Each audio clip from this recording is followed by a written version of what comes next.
We've arrived in Acadia National Park, eager to try some trad routes with our new cams that just came in. It's warm and buggy, so we're covered in bug spray to keep the mosquitoes at bay. Got all the gear hooked on and ready to go. Well, our first climb was a 5.4, we believe, and it was good. It was a little zigzaggy.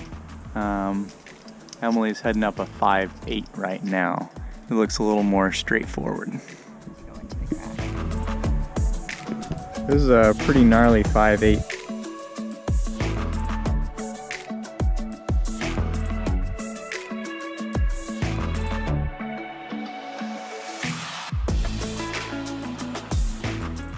Walking back from climbing at Precipice Wall, we heard a rustling near the trail and discovered this porcupine doing, well, porcupine things.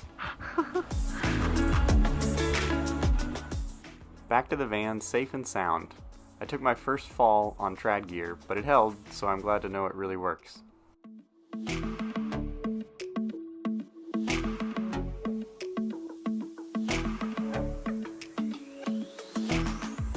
We had so much fun climbing yesterday, we decided to do it again in another location. This area is called Sea Otter Cliffs and is only accessible at low tide, so it takes some planning to hit it at the right time.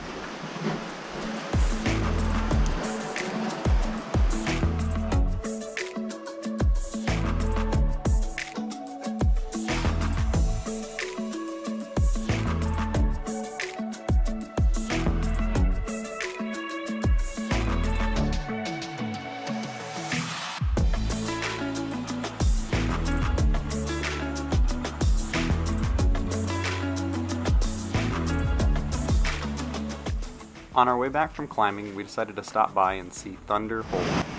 It was a little underwhelming, but perhaps it needs bigger waves to really rumble.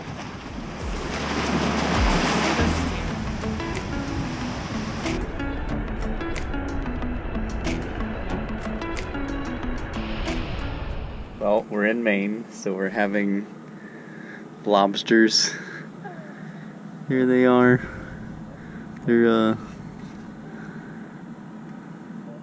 very docile.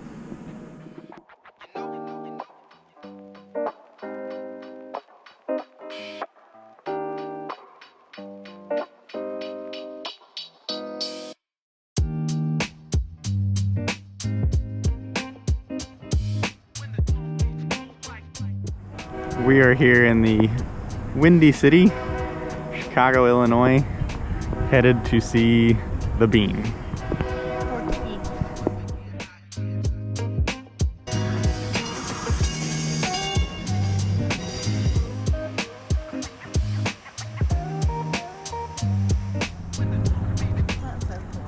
Chicago has some beautiful parks, and it was perfect weather to meander through them, exploring the city on foot.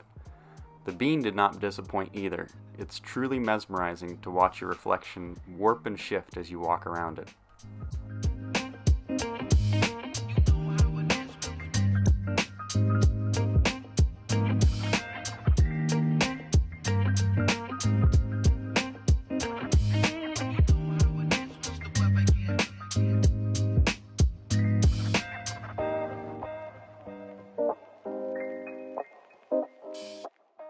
We couldn't leave Chicago without trying their deep dish pizza, so we stopped at Giordano's for a veggie deep dish pizza, and it was delicious.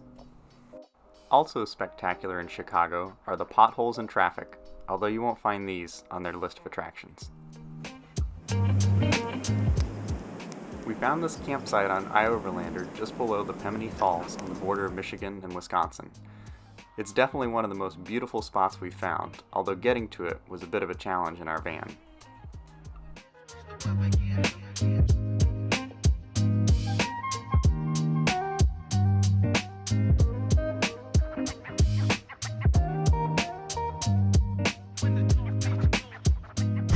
The motorcycle taillight assembly just barely juts past the edge of the van when we've got it loaded on the hitch carrier, but unfortunately that was just enough for a tree branch to grab it and snap it off.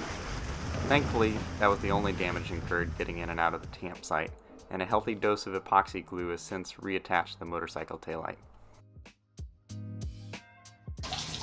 filling from an artesian well that doesn't have a spigot. So I'm holding the pressure from coming out one side with my right hand and holding the hose on with my other hand. With our water tank topped off, we're headed out to the Apostle Islands in our inflatable kayaks.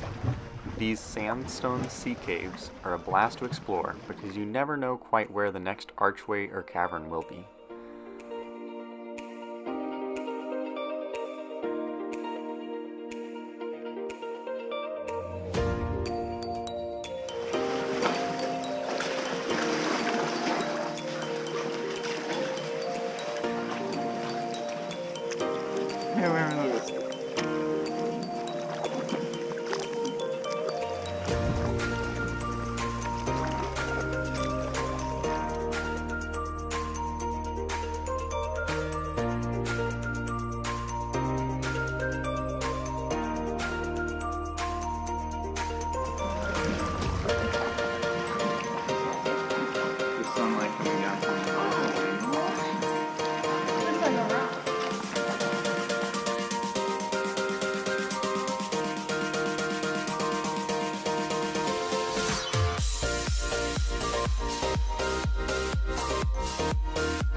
My kayak did develop a slow leak at some point, but I was able to add a few more pumps of air on the float to get me back to shore safely and patch it.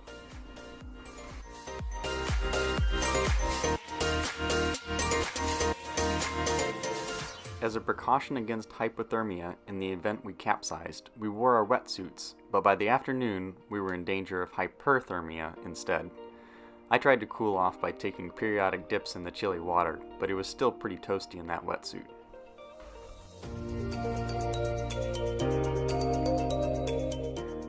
On our way across Minnesota, we pulled off on a forest road and drove pretty far in looking for a nice clearing to spend the night.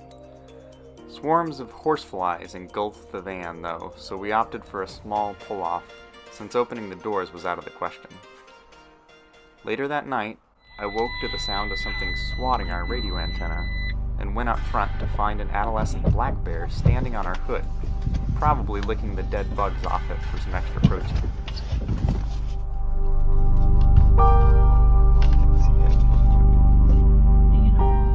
Thankfully, by the time he'd gotten around to licking the side mirrors, a quick honk encouraged him to move along. Well, here's some of the evidence of the bear last night.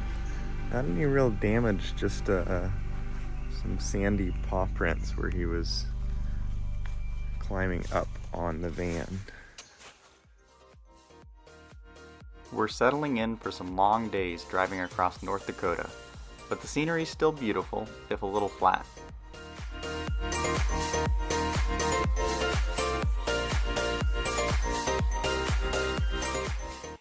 Coming into Theodore Roosevelt National Park in the rain turned out to be good timing because we got to see an enormous double rainbow, and the air was incredibly clear.